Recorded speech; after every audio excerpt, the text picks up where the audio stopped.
Jadi teman-teman perhatikan ya. Ketika mereka menjelaskan kitab mereka, apa yang mereka lakukan? Mereka mencoba untuk mencari celah supaya bisa membebaskan diri dari hukum yang dibawa oleh Yesus yang mereka tahu tak sanggup mereka lakukan. Perhatikan teman-teman. Tidak ada satupun manusia yang mampu menjual segala miliknya dan memberikan kepada orang miskin.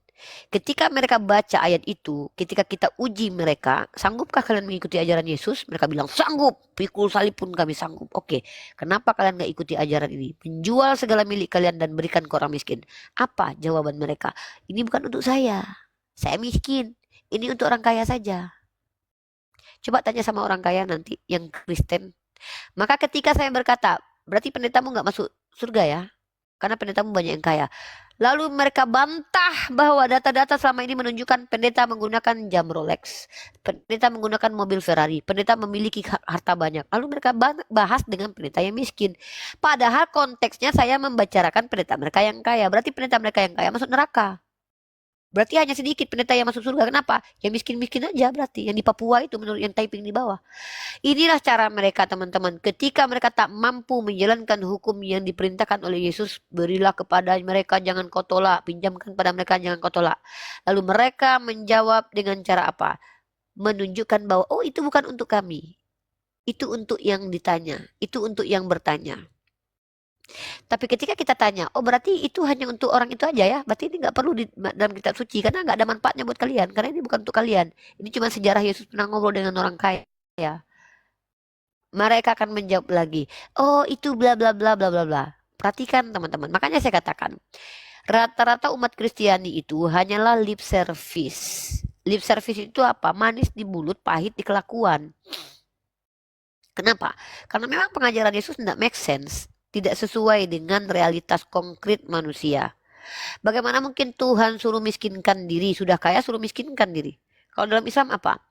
Kisah Abdurrahman bin Auf. Abdurrahman bin Auf adalah orang terkaya di zaman Rasulullah Shallallahu Alaihi Wasallam. Ketika Rasulullah berdoa dikumpulkan bersama orang-orang miskin, Abdurrahman bin Auf khawatir kalau dia tidak berkumpul dengan Rasulullah karena Rasulullah meminta berkumpul dengan orang miskin. Maka Abdurrahman bin Auf mengusahakan dirinya supaya miskin dengan cara menjual kurma-kurmanya, membiarkan kurmanya busuk. Tetapi Allah tidak izinkan dia miskin. Allah memberikan kepadanya sebuah peristiwa di mana ternyata ada orang yang membeli kurma busuk itu. Akhirnya tambah kaya. Maksudnya begini, dalam Islam itu tidak ada larangan untuk jadi orang kaya. Bahkan dianjurkan karena kata Allah, kalau kita miskin akan mendekatkan diri kita kepada kekufuran. Tapi di Kristen disuruh miskin. Masalahnya perbandingan terbaliknya justru rata-rata di Kristen pendetanya kaya-kaya. Justru ketika kita tanya, berani nggak kau jual hartamu? Mereka akan menjawab, bukan untuk saya, itu Pendeta siapa kaya kau gitu. bilang ini? Sebutkan namanya. Oke, Gilbert belum main dong. Itu kaya atau miskin? Entah, saya tidak tahu. Ini teman-teman. Mereka minta kita mendata satu-satu pendeta mereka. Ketika kita bilang pendeta Kayaknya kaya-kaya, dari mana? mereka langsung Kayaknya dari bilang, mana? tolong tunjukkan. Kau Iya, tengoklah kayaknya dari sendiri. mana? Aku pula yang harus ngitung ke harta kekayaan si Gilbert. Ada-ada aja kau. Kau tengoklah sendiri. Kau nggak pernah nonton YouTube. Nontonlah YouTube. Nih, kutunjukkan sama Mudata. Kadang heran aku sama mereka ini. Ketika mereka tak mampu menjawab, mereka minta kita menghitung harta kekayaan si Gilbert, teman-teman. Padahal itu Kau rahasia. yang bilang, kau yang sebutkan namanya.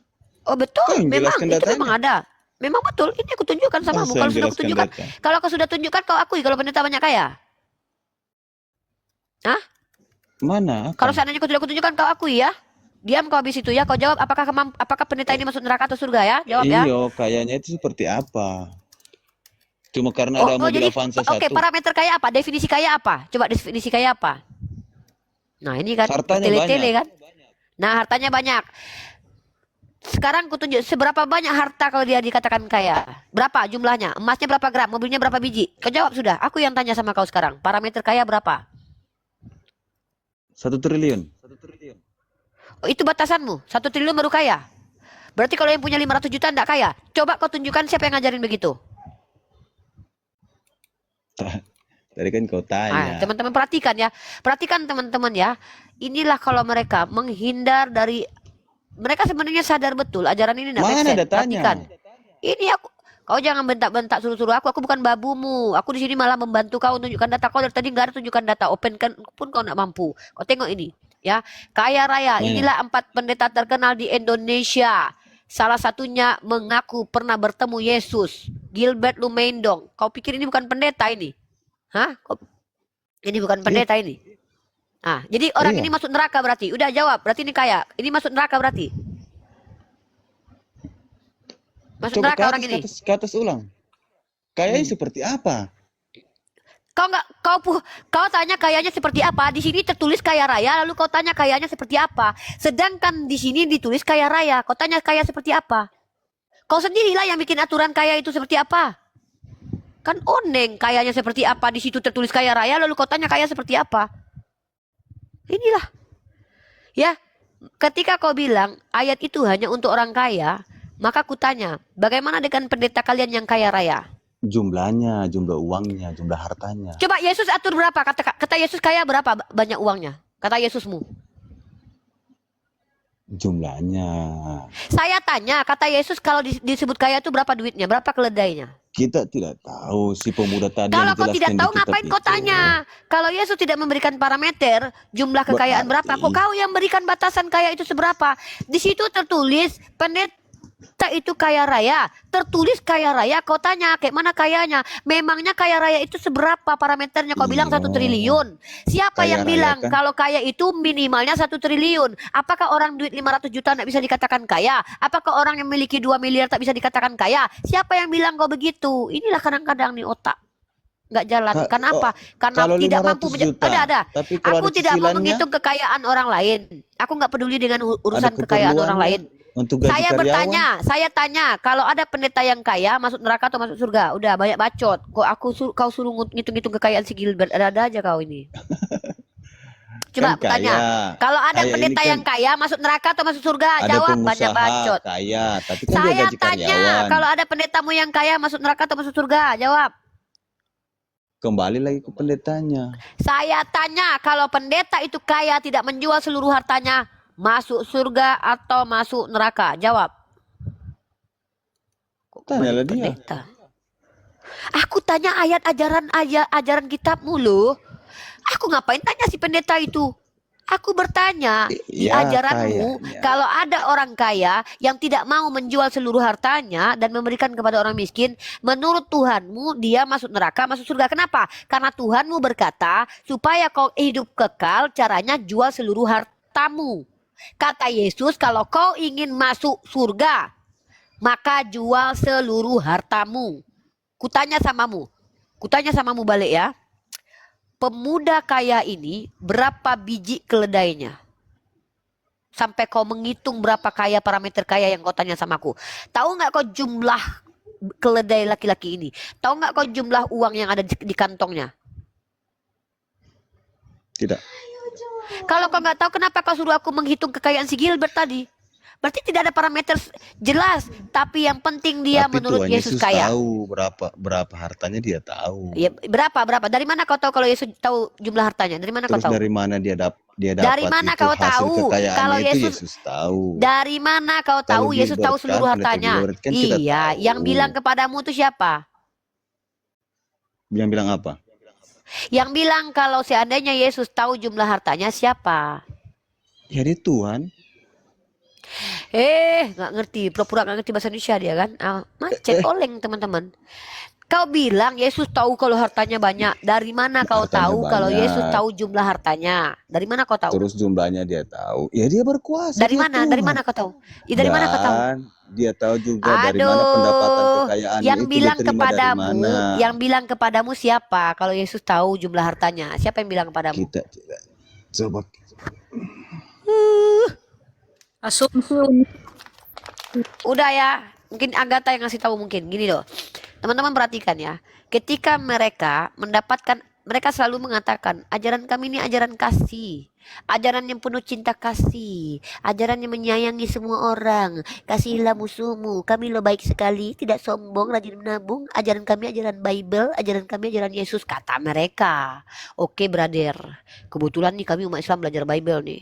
Ada ajaran dalam kitabmu yang diajarkan kepada seseorang yang bertanya supaya masuk surga.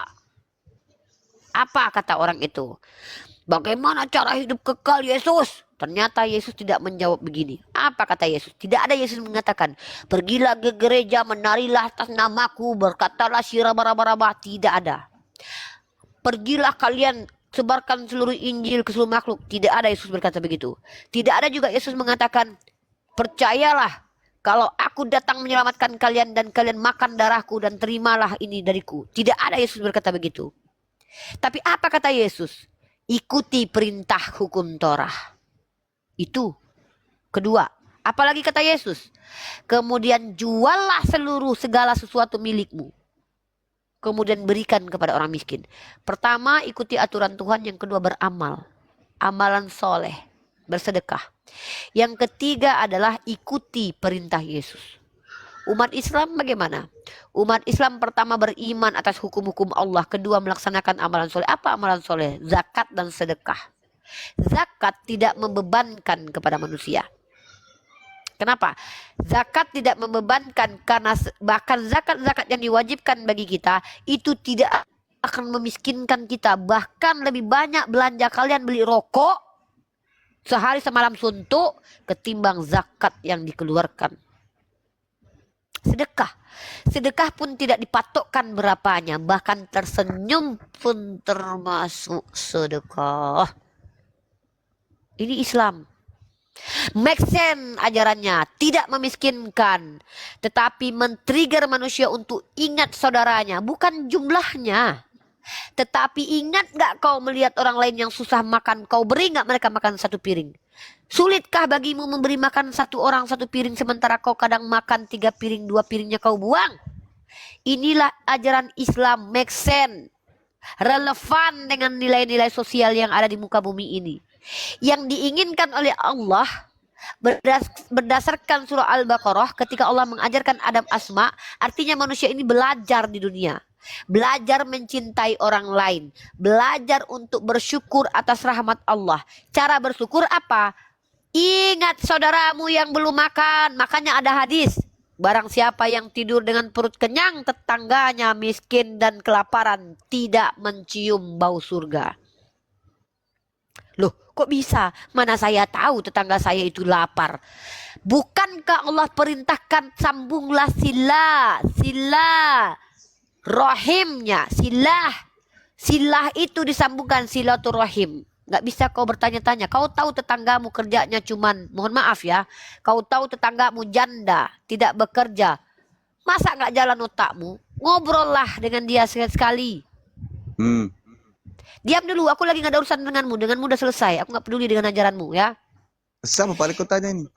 Saya, tunggu dulu. Aku lagi, jangan kalian pikir ini sama di gereja. Tempat ini, room muslim, prioritas utamanya mensiarkan bagaimana Islam itu ajarannya make sense dan relevan. Nah, Tapi jadi pakai di dalam, dalil.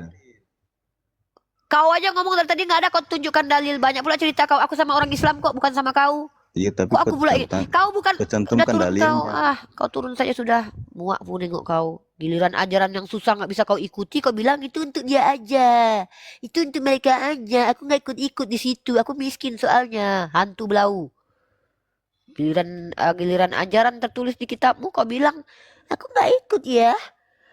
Itu Yesus ngomong sama muridnya kalian ikut, ya ikutlah kami. Lah, Yesus mau ngomong sama muridnya, ya kan itu untuk kami. Lah itu Yesus ngomong itu, itu aku nggak sanggup, maka itu bukan untukku. Pulanglah kau ke kampung halamanmu sudah. Ya, suka ayahmu aja ya. Nah, jadi kalau kita lihat ajaran yang diajarkan di dalam kitab sucinya umat Kristiani, kalau kita bicara dari ranah realitas itu tidak make sense. Ajaran tampar pipi kiri, kasih kanan contoh. Tunjukkan satu orang saja, nggak usah. Kalau ada setengah orang aja, aku nak minta lah kasih 5 orang di Eropa League 3, di Indonesia 2. Aku minta setengah orang aja, setengah orang ya. Maksudnya boleh orangnya setengah-setengah, setengah melambai, ya kan? Setengah laki-laki, setengah perempuan, bukan setengah Tuhan, setengah manusia loh ya. Tunjukkan samaku ada satu orang ketika mamaknya ditampar pipi kirinya, lalu dia bilang sama mamanya, "Mama, kasih yang kanan lagi, Mak." Siapa orangnya? Ketika ada anak gadisnya ditampar pipi kiri, lalu dia berkata, anakku, kasih sebelahnya lagi. Tunjukkan samaku namanya, biar ku antar ayam kepala hitam ke rumahnya. Ku jadikan dia suhuku. Tunjuk namanya, sebut namanya. Kalau ada umat Kristiani yang pernah menjalankan ditampar pipi kiri, kasih yang kanan, ku datangi rumahnya dari Ternate, ku bawa ayam kepala hitam, gak akan ku sembah karena aku gak mau musyrik. Nah, ku jadikan dia guru silatku. Bisa kalian tunjukkan? Tidak akan ada. Karena ajaran ini tidak relevan. Secara natur tidak akan dijalankan oleh manusia. Tidak ada satupun negara yang mengadakan. Nah ini kutunjukkan ya. Ini ada satu negara memang. Oke, ini mantap, ini mantap. Perhatikan ya konsekuensi menjalankan ajaran Yesus. Perhatikan teman-teman. Nih. Kalian tahu tidak ada satu negara yang tidak memiliki penjara di dunia. Ya, tahu kalian? Nah ini dia nih. Kalau ngikuti ajaran Yesus begini konsekuensinya. Nah, ini adalah konsekuensi kalau satu negara menjalankan hukum Yesus. Hukum kasih, tidak menghukum para penjahat. Kalian perhatikan, ini aku bawa data. Gak suka aku kalau cuma congor doang. Ya.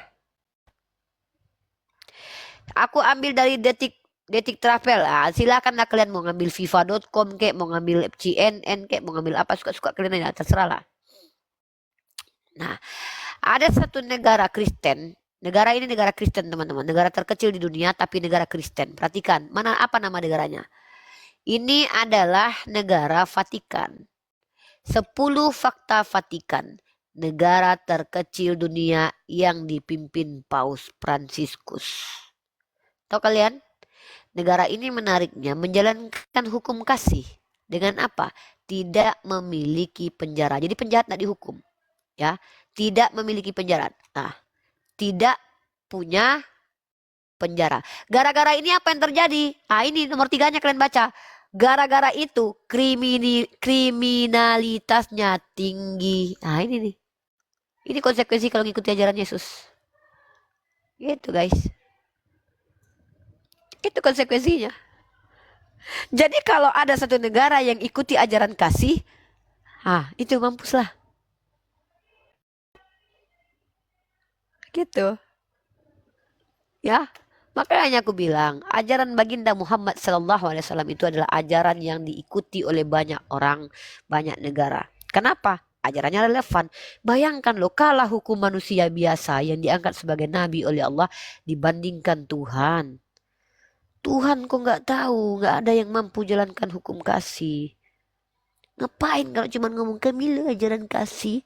Ajaran kasih, musuh aja kami kasihi. Umat Islam yang tidak memusuhi kalian saja udah kalian kutuk.